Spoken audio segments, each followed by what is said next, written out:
योगेश्वर भगवान श्री कृष्ण के चरणों में कोटि कोटि वंदन। आदरणीय अध्यक्ष महोदय, परम सम्मानित मंच, नीरक्षीर विवेकी निर्णायकगण, प्रबुद्ध श्रोतागण एवं समस्त वक्ता साथियों, मान्यवर, आज के विषय का प्राण दो शब्दों में सन्निहित है, गीता और शिक्षा दर्शन।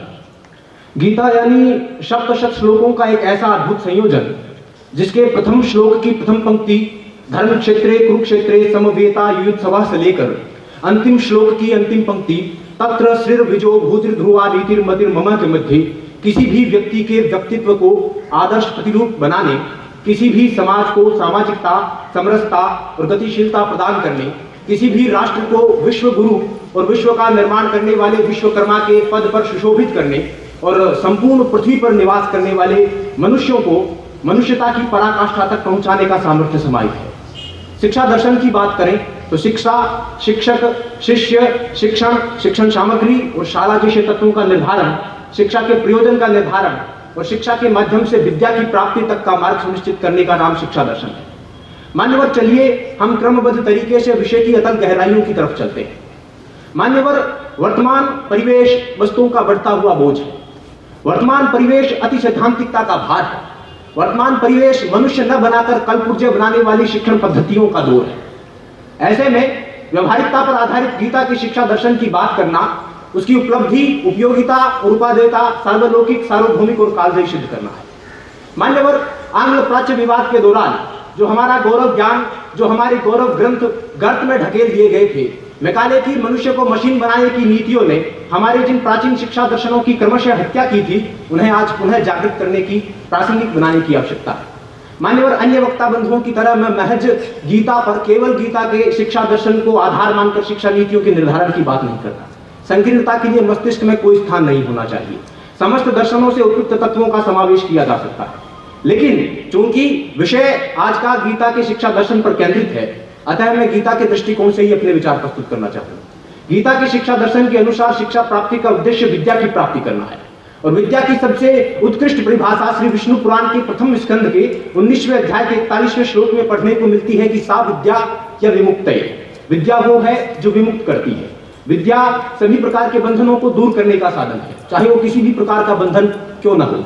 गीता के 9वें अध्याय के प्रथम श्लोक में भगवान श्री कृष्ण इसे ज्ञानम विज्ञानम सहितम यद ज्ञात्वा मोक्षते शुभात् कहते हैं। गीता जीवा जुक्ति और मुआ मुक्ति की विद्या के मार्ग को प्रशस्त करती है। Gita triple H, hand, head and heart यानी मन, आत्मा और शरीर के विकास को प्रोत्साहित करती है, जो आज के समाज की महती आवश्यकता है।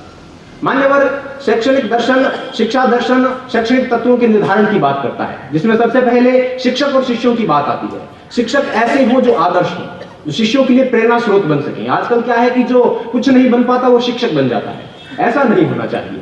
ऐसी व्यवस्था ना हो। शिक्षकों की योग्यताएं, शिक्षकों की अर्हताएं शिष्यों के लिए आदर्श हो और शिष्य भी मनसा वाचा कर्मणा अपने गुरु के प्रति समर्पित हो। अखंड मंडलाकारं व्याप्तम येन चराचरम तत्पदम दर्शितम येन तस्मै श्री गुरुवे नमः। अज्ञान तिमिरान्धस्य ज्ञानांजन शलाकया चक्षुरुन्मीलितं येन तस्मै श्री गुरुवे नमः। गुरुर्ब्रह्मा गुरुर्विष्णु गुरुर्देवो महेश्वरा गुरु साक्षात् परब्रह्म तस्मै श्री गुरुवे नमः। गुरु गीता में वर्णित इन श्लोकों के जैसा सामर्थ्य रखने वाले गुरु हो और ऐसा ही भाव रखने वाले शिष्य हो, तब कहीं जाकर शिष्यों के सर्वतोमुखी विकास की परिकल्पना साकार हो सकती है।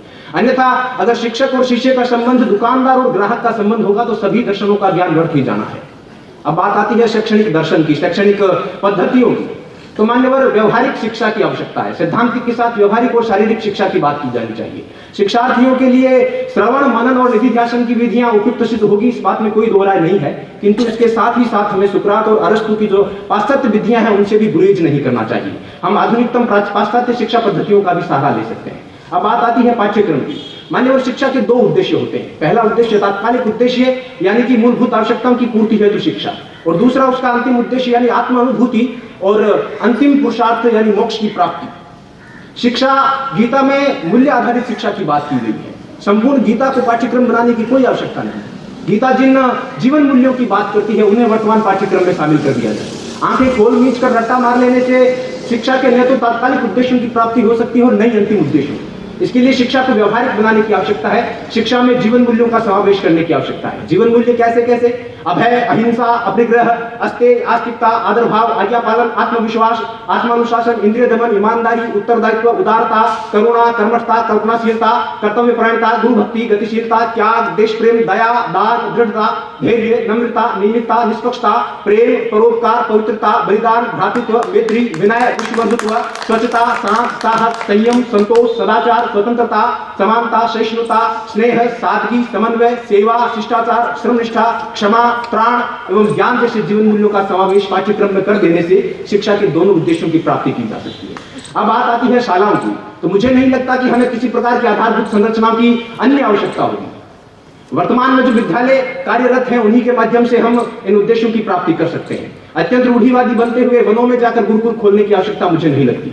आधुनिक शिक्षा दर्शन और प्राचीन शिक्षा दर्शन दोनों का समावेश किया जाकर नई शिक्षा नीतियों का निर्माण किया जा सकता है, जिसमें गीता शिखर की भूमिका निभा सकती है। इस प्रकार इन सभी तत्वों का नियमन करने से, इन सभी तत्वों को एक साथ लाने से कर्मण्यवाधिकारस्ते मा फलेषु कदाचन की भावना का विकास किया जा सकता है। विद्या विनय संपन्ने ब्राह्मणे गविहस्तिने शुनि चेवशो पाके चे पंडिता समदर्शिने की भावना का विकास किया जा सकता है। धर्म, अर्थ और काम के क्रमिक विकास के साथ साथ अंतिम लक्ष्य आत्मानुभूति और अंतिम पुरुषार्थ मोक्ष की प्राप्ति का भी सफलता सुनिश्चित की जा सकती है। अंत में चलते चलते एक छोटा सा संदेश कि हम माइथोलॉजिकल स्टोरीज में, पौराणिक कथाओं में वर्णित भगवान गणेश की मस्तिष्क की सर्जरी को सत्य सिद्ध करने का, वैज्ञानिक सिद्ध करने का प्रयास चाहे न करें, किंतु हमें इस बात को कहने में कभी कोई संकोच नहीं होना चाहिए, अभी तो गर्व होना चाहिए कि योग्य पुरुष ही जीता है, ये डार्विन नहीं जीता है। सर्वाइवल ऑफ द फिटेस्ट का सिद्धांत सबसे पहले हमें गीता में देखने को मिलता है। अनेक आधुनिकतम शिक्षा दर्शनों और वैज्ञानिक खोजों का मूल गीता में हम खोज सकते हैं।